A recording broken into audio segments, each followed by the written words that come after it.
Praise the Lord. प्रभु यीशु मसीह के मधुर नाम में आप सभी को प्रेमी सलाम। प्रभु यीशु मसीह आप सभी को आशीष देंगे, यही आशा और ममता लगा हुए आपके सम्मुख आते हुए हम परमेश्वर का वचन आपके सम्मुख पेश करना चाहते हैं। जैसे कि बीते हुए दिनों से लेकर आज तक आप सबका भला हम चाहते चले आ रहे हैं और आप आगे की ओर बढ़ते चले जाइए। लगातार अलग अलग प्रकार से चैनल के ऊपर वीडियो आते चले जाते हैं। मसीह विरोध के विषय में, अलग अलग मसीह लुटेरों के विषय में समाचार आता चला जा रहा है और हिंदू राष्ट्र बनाने के लिए लोग कोशिश करते चले जा रहे हैं, लेकिन जीवन में मसीह राष्ट्र यानी कि मसीह जीवन बनाने के लिए कभी कभी कोशिश किया है या नहीं। हमें राष्ट्र की ओर नहीं बल्कि हमें परमेश्वर की ओर जाना है, क्योंकि हमें स्वर्गीय जीवन बनाना है। हमें स्वर्गीय जीवन और मसीह जीवन बनाने के लिए आगे की ओर बढ़ते चले जाना चाहिए। परमेश्वर की योजना बहुत ही हर व्यक्ति के लिए अलग अलग प्रकार की योजनाएं बढ़ती चली जाती है, लेकिन हम मनुष्य जाति अपने अपने हिसाब से योजना के ऊपर योजना बनाते चले जाते हैं। आपको मैं कुछ बातें बताना चाहता हूं कि परमेश्वर जो स्वर्ग के ऊपर स्वर्ग है, जो यानी कि तीसरे स्वर्ग में, लोग कहते हैं तीसरे स्वर्ग में प्रभु यीशु मसीह है, लेकिन आज प्रभु यीशु मसीह आपके और मेरे साथ है, मन के अंदर है। और कई मंदिरों, मस्जिद के अंदर और चर्चों के अंदर परमेश्वर बिल्कुल नहीं है। कोई भी प्रकार का परमेश्वर मंदिरों में बिल्कुल नहीं रहते हैं। परमेश्वर तो आत्मा है और परमेश्वर आपके और मेरे जीवन के साथ रहकर आपका साथ देना चाहते हैं। आपके जीवन की घटित बातें या फिर बढ़ती हुई बातों को वो मद्देनजर रखते हुए आगे की ओर आपको ले जाना चाहता है। तो देखिए कि जैसे कि हमने देखा कि इफिसियों उसका 2:5 और 6 वचन में लिखा है कि जैसे कि जैसा मसीह यीशु का स्वभाव था वैसा ही तुम्हारा भी स्वभाव हो। पौलुस का कहना है, मेरे तमाम भाइयों बहनों, आज हम प्रभु यीशु मसीह में हैं। क्या हम दयालु है, क्या कृपालु है, किसी को डांट कर या फिर किसी को सही मार्गदर्शन में लाते चले जा रहे हैं? कोई बीमार है, कोई व्यक्ति बीमार है, क्या उस व्यक्ति को हम मदद करते चले जा रहे हैं? क्या उसके ऊपर हम प्यार और मोहब्बत दर्शाते चले जा रहे हैं?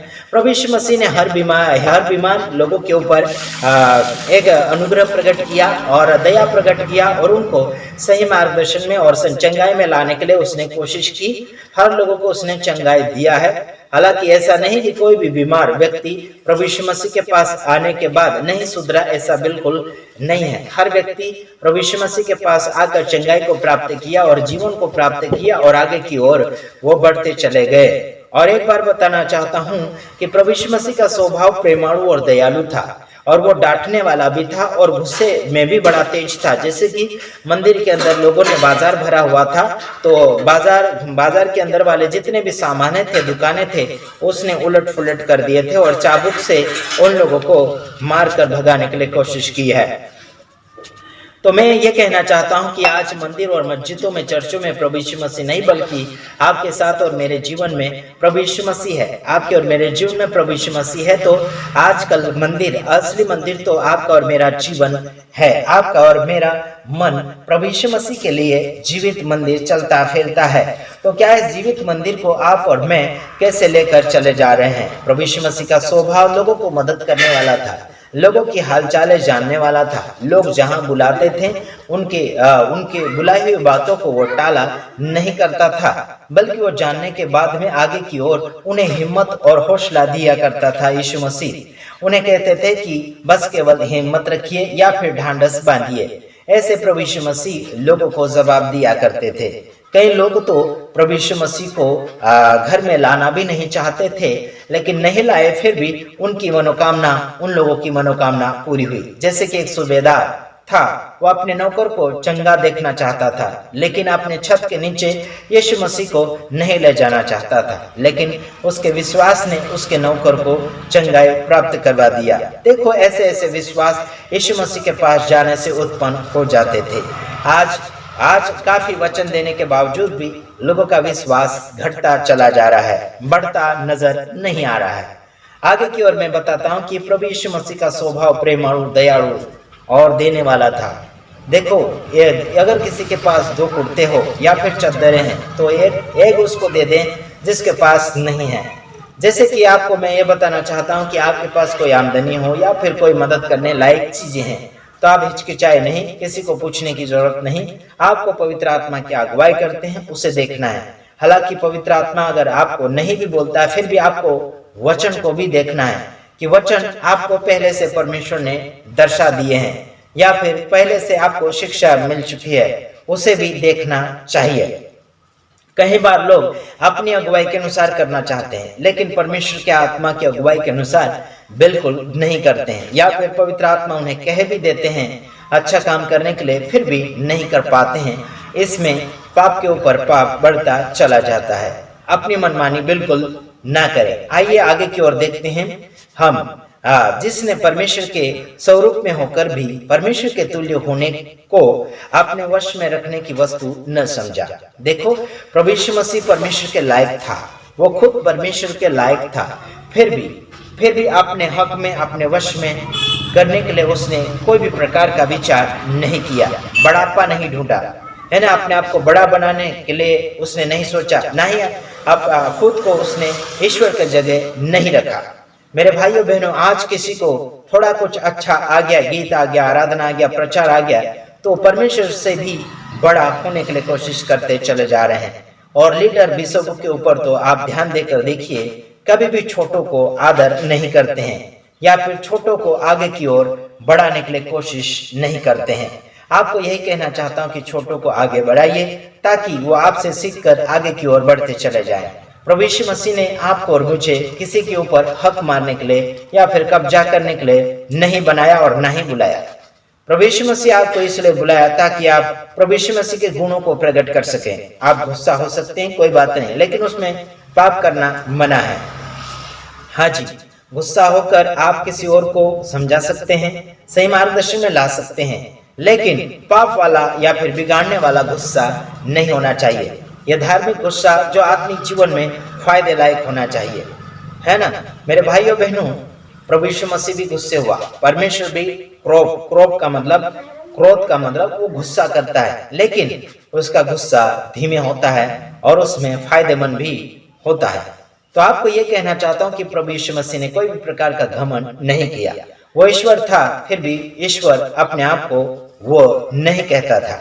लोग उसे गुरु भी कहते थे, उत्तम गुरु कहते थे, लेकिन प्रभु यीशु मसीह ने उत्तम गुरु कहने का शब्द उसने अपने आप में लागू नहीं किया, नहीं स्वीकारा, धिक्कार दिया। उस धनवान व्यक्ति को कह दिया कि उत्तम तो एक ही है, वो है ऊपर वाला, यानी कि परमेश्वर। देखिए, आजकल साहब जी कहने के लिए बोलते हैं, सर जी कहने के लिए राजी हो जाते हैं, लेकिन मेरे तमाम भाइयों बहनों, ये मोटापा या फिर बड़ापा है ना, ये बिल्कुल ढूंढने के लिए कोशिश ना करें। ये सब ढूंढते हैं या फिर स्वीकार करते हैं, वहां पर समझ जाना चाहिए आपको कि वो प्रभु यीशु मसीह के वचन के साथ जीवन को नहीं जी पा रहे हैं। उन्हें अपने आप के साथ जीना अच्छा लगता है। आपको प्रभु के साथ जीना है, अपने आप के साथ नहीं। प्रभु यीशु मसीह आपके साथ रहेगा और आपको प्रभु उसके लायक बनाएंगे। अगर आप प्रभु के साथ संबंध बिताएंगे, प्रार्थना में अपने जीवन को बिताएंगे, तब जाके प्रभु आपके साथ बातचीत करेंगे।